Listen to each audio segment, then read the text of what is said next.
بسم اللہ الرحمن الرحیم۔ السلام علیکم ورحمۃ اللہ وبرکاتہ۔ غسل کا بیان۔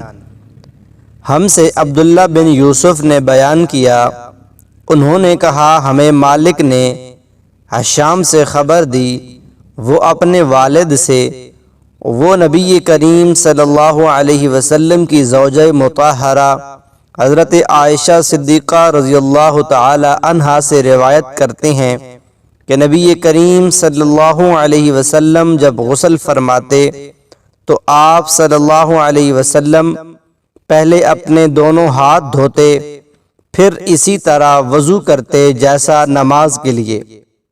آپ صلی اللہ علیہ وسلم وضو کیا کرتے تھے، پھر پانی میں اپنی انگلیاں داخل فرماتے اور ان سے بالوں کی جڑوں کا خلال کرتے، پھر اپنے ہاتھوں سے 3 چلو سر پر ڈالتے، پھر تمام بدن پر پانی بہا لیتے۔